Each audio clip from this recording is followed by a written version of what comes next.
What's up, everybody? Jesse with Jesse's Performance here, back at it again. That's right, another night, another project, another punch list to do. Tonight we are working on brake lines. Let's get into it.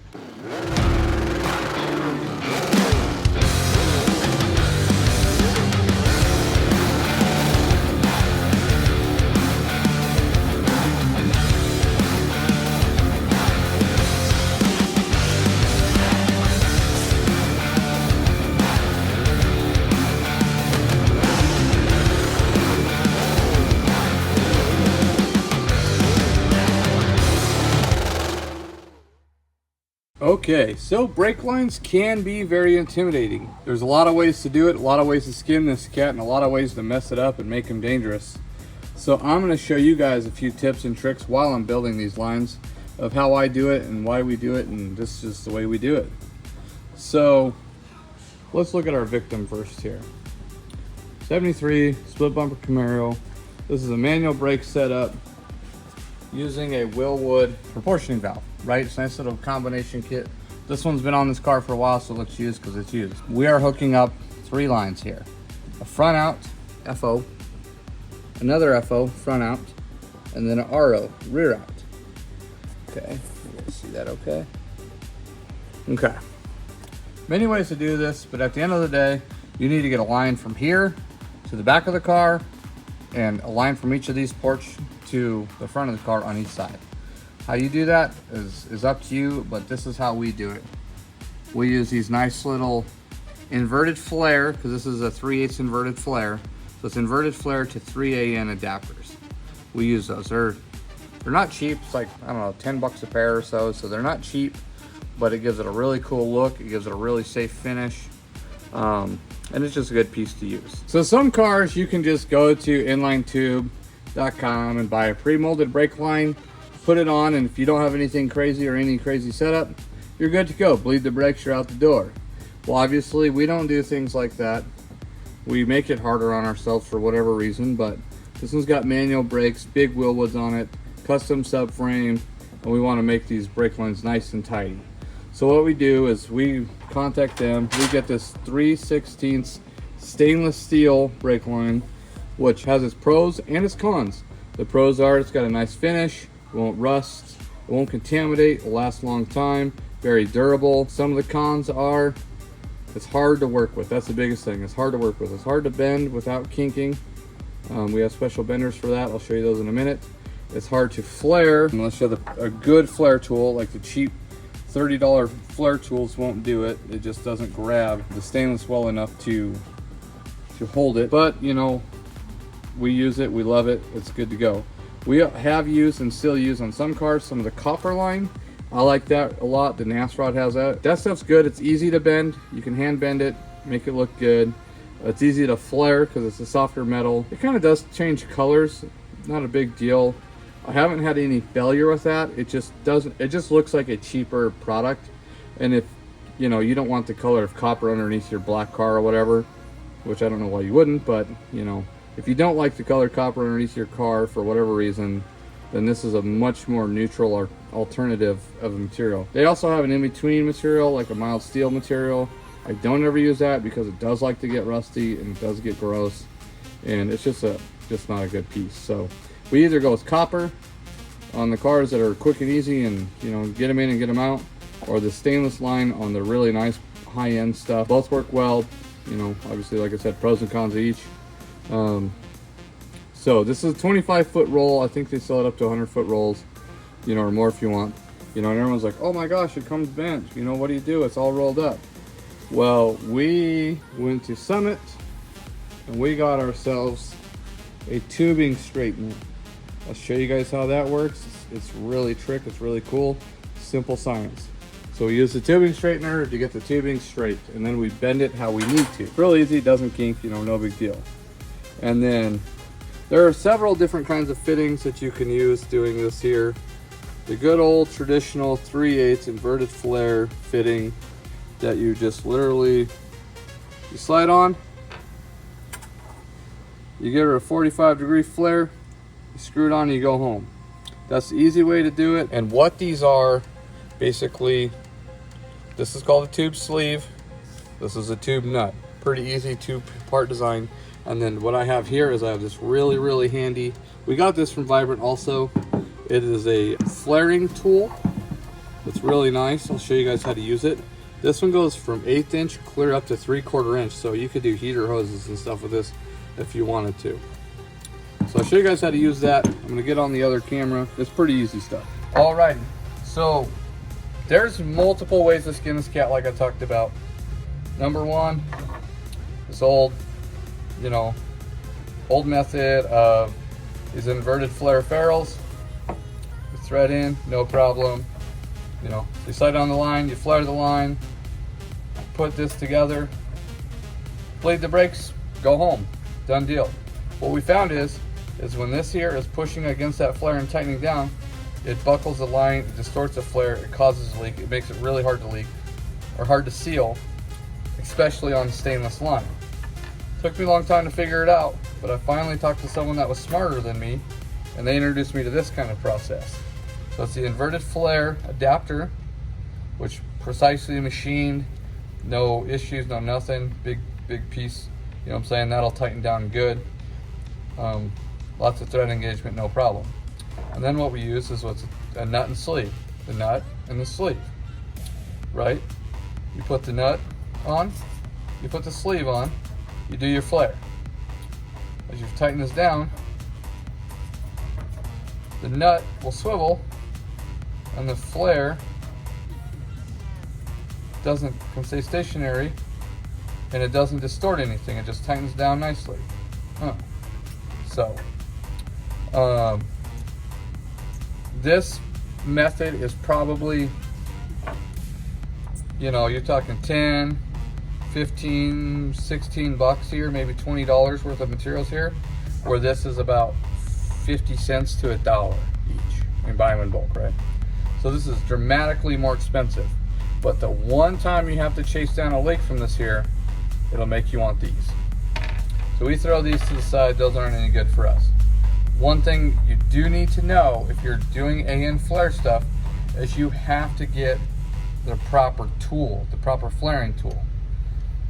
These old flares were 45 degrees. An inverted flare is 45 degrees, okay? The flare inside of there is 45 degrees. AN flare, the AN flare on this guy is 37 degrees. It's really steep, it's 37 degrees. What that does is that actually gives it more surface area to seal on, but it also makes it to where you have to buy a special tool. So you'll have two tools. You have a 45 degree tool for all your normal stuff, and then a 37 degrees tool for your AN stuff. This stuff's pretty easy. This is that Vibrant tool we got. Slide this guy on here. Nut first, then don't forget the nut first and flare it. You'll be screwed. Set your tool to 3/16.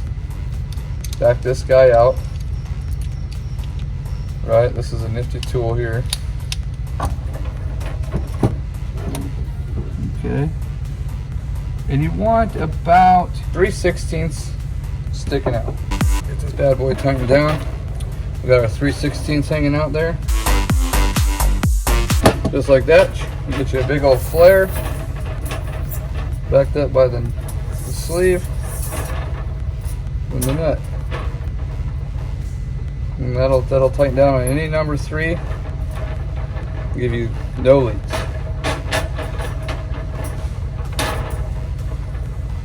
Now we put this bad boy in the straightener and we get to bending it properly.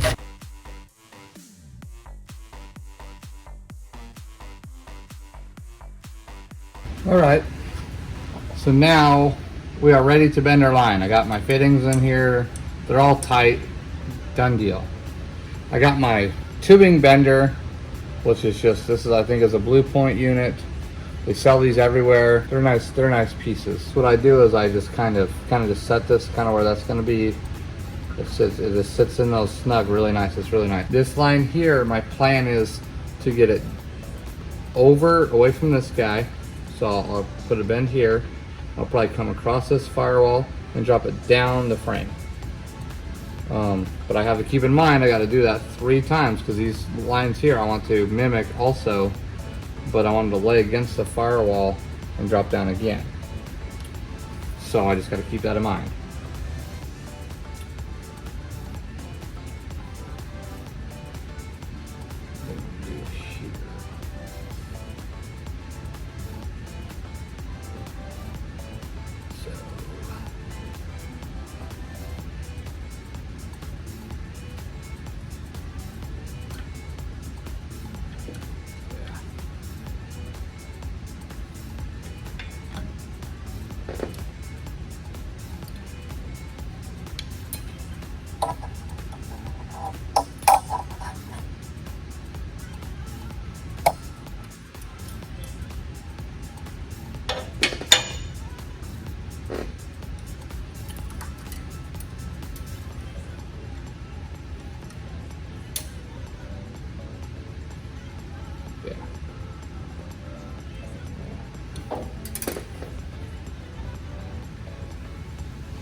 All right, so I got my first line bent here. As you can see, I like it. I think we're just right on track.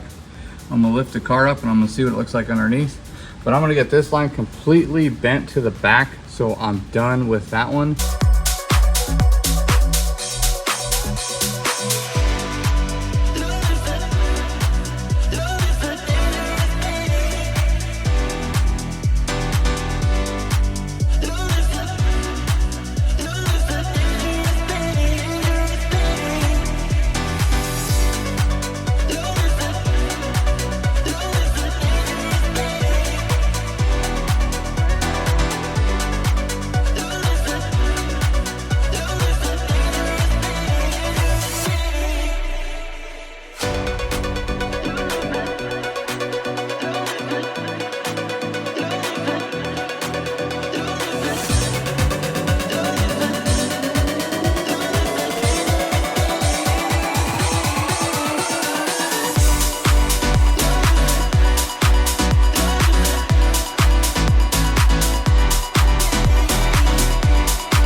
All right, so now that I got the one line made for the rear, I have to come up with a clever way of attaching it.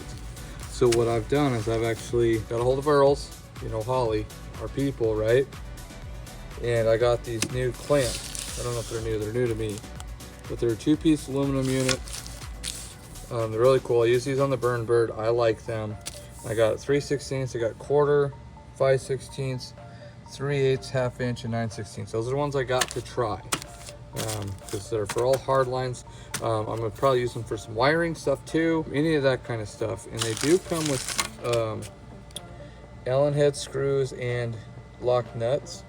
Unfortunately, I think the way this is going to be mounted, I'm not going to use those. It's going to be a one-sided deal, so I'll probably put thread certs into where we're going. But to start out with, I'm just going to use some self-tappers as a pilot hole. So here are the two pieces.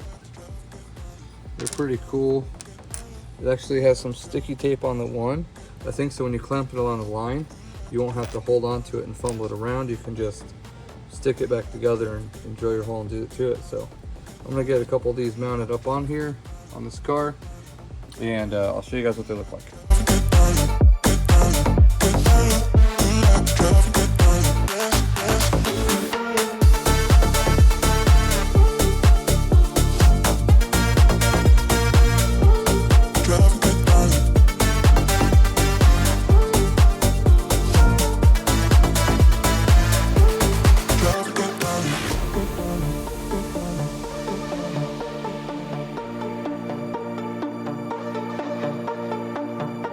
They'll both come down, make the bend together and kind of lay. Make this here, I'll have 3 lines come across here total, 3 lines making the bend. The passenger one will go on the inside of the frame, the driver's one will come outside the frame and come up into this fitting, hopefully. If I don't like the way that looks, I might make it to where it bends and they both go on the inside of the frame, and then this guy here will just loop around.